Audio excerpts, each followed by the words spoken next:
Assalamu alaikum guys, welcome back to math class. So today we are starting chapter 8, lesson 4, and we're going to go ahead and start solving equations that involve multiplication and division. Now remember that in the previous lesson you were doing addition and subtraction equations and you were just using the inverse operation.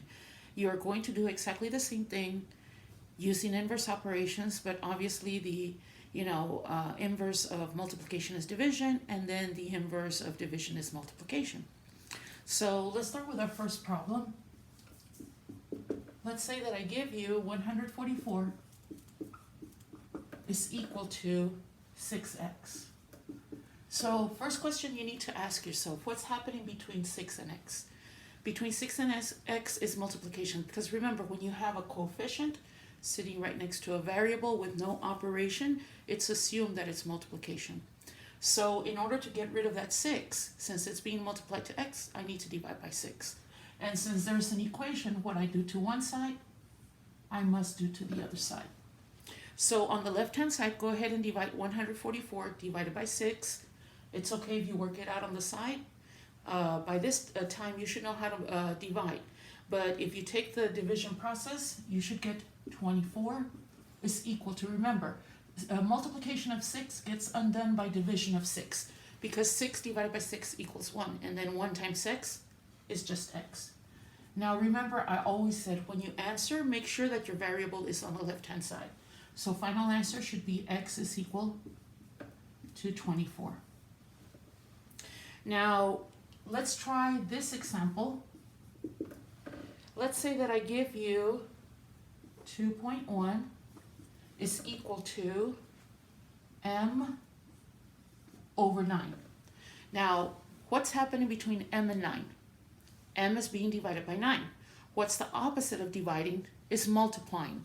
So one quick way, remember that we've learned in class that parentheses means multiplication. So if I multiply by 9 on the right-hand side, I better be multiplying by 9 on the left-hand side. So go ahead and go to your rules of multiplying by decimals. 2.1 times 9. Remember, take the decimal off, do your multiplication. You should get 189. And since we have one decimal point, then we bring the decimal back once. On the right-hand side, the multiplication of 9 undoes the division of 9. They cancel out, and you're left with m. So final answer here would be m is equal to 18.9. So it's pretty much just using the inverse operation all the time in order to solve for an equation. Now let me show you a little bit more, because it does get a little bit more complicated. So let's say, for example, now I give you, because you cannot completely avoid fractions, I'm going to show you two ways that you can solve a fraction, and it's going to be a choice of yours. Which method do you like the best? So let's say that we have 2 3/5. Y is equal to 4. All right, so what's happening between 2 3/5? It's multiplication. Opposite of that is division. So I can divide this side by 2 3/5 and do the same thing to the other side, divide by 2 3/5. So on my left-hand side, the multiplication gets undone by division, and I'm left with y is equal to 4 divided by 2 3/5. Now remember, what was there in first place was the 4. One of the common mistakes that students make, they switch the order of these numerical values. Be careful. Whatever was first stays in first. Whatever was second goes in second place. Now you have to go back to chapter 2. What are the rules of dividing fractions? Remember that everything should be in fraction form. So the 4 goes over 1, and then go ahead and change that mixed number. 2 times 5 is 10, plus 3 is 13. And then after we convert everything and make sure everything is in fraction form, you do the KCF, which you keep, you change, and you flip. So y is equal to keep the first fraction, change the division to multiplication, and then flip the other fraction. So keep, change, flip. Now you can cross simplify if you want, Not absolutely necessary, but in this case, all the numbers are prime. So you're gonna go to the next rule, which is numerator times numerator. 4 times 5 is 20, and then denominator times denominator. 1 times 13 is 13. Go ahead and simplify. Y is equal to how many 13s and 20? There's 1. What's left over? 7. So 1 and 7 over 13. Now, let me show you, for the kids that are a little bit more advanced and maybe want to take a little bit of a shortcut, let me show you the second way, add it to this note so you can see which method you're going to prefer. Let me go ahead and erase the board. And I'm going to use exactly the same problem. And this one is going to be slightly shorter in steps, but it's just going to be a matter of, do you like this method over the other? And I think many times some kids do like this method much better because it's less work, honestly. So again, we still have the same problem, which is 2 3/5 y is equal to 4. First thing I want you to do when you have a fraction is go ahead and make, or rather a mixed number, make that mixed number into a fraction, even if it's improper. So again, 2 times 5 plus 3 is 13 over 5y, which equals to 4. Now ask yourself, what's happening between 13/5 sitting next to y? Well, it is again multiplication, right? And we know that we have to divide both sides, but technically the rule of dividing fractions, you're always at the end, the last step, you're always multiplying by the reciprocal of the divisor. So if you're going to be dividing both sides by 13 over 5, then you're going to multiply by the reciprocal of that fraction. So this is what I mean. Go ahead and multiply this side by the reciprocal, and do the same thing for this side, multiply by the reciprocal. So remember right here, 5 times 13 is 65, 13 times 5 is 65, and then 65 over 65 equals 1. So technically, they are canceled out. You're left with y. You've got to remember that 4, again, even though you don't see the 1, you can put it over 1. And go ahead and follow your rules of multiplying fractions. 4 times 5 is 20, 1 times 13 is 13, and then don't forget to simplify. 20 divided by 13 is 1 and 7/13. So at the end, guys, this is a little bit shorter in steps, and we still got exactly the same answer. Now I'm going to go ahead and provide you with 2 examples. Well, rather with 1 example, because I've got to teach the second one. I'm going to give you an example. Once I write it, pause the video, work it out, and then see if you get the same answer as I did. So for your example, you have W over 7/10 is equal to 2 3/10. Go ahead and do your math. So pause it. I'm going to continue with it. Since W is being divided by 0.7, I'm going to multiply both sides by 0.7. And sorry that I'm squeezing in on a little bit right here, but you know very well that my board is limited. So the multiplication of 0.7 and the division of 0.7 cancels out. You're left with W, and then go ahead and multiply 2.3 times 0.7. You should get 161 when you take the decimals out. Then come back. How many decimals do I have? 1, 2.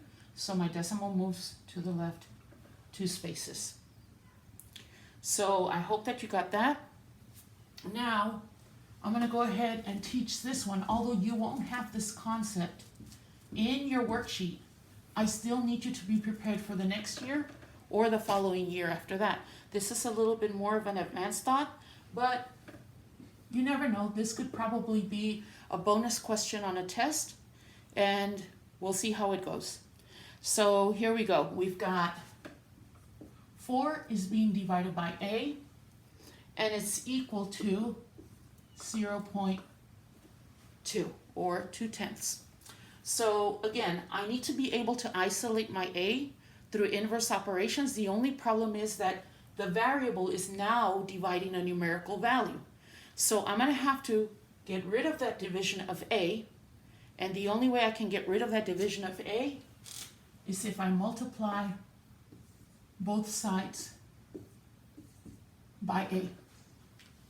Now, on the left-hand side, these cancel out, and I'm left with 4. On this side, we learned this concept in the previous lesson, or rather the previous test, because you already had a test in chapter 7. When you multiply a number with a variable, it's just that number that becomes a coefficient with a variable. So on this side, I have 0.2a, or more mathematically correct, 2/10 a.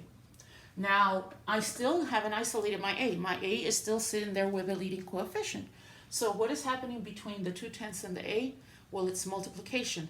So the opposite of multiplication is division. So I'm going to divide this side by 0.2, or 2/10, and this side by 0.2. And I know that on my right-hand side, these canceled out. I'm going to go ahead and write my variable always on the left, remember? Now go and do your math. 4 divided by 0.2, what's the value of that? You should get 20. If you didn't get 20, there's something wrong with the math.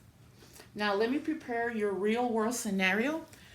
So I've got to erase the board. I've already got your word problem ready to go. And like we did in the previous lesson, guys, go ahead and stop your video. Take the time to write your word problem down. And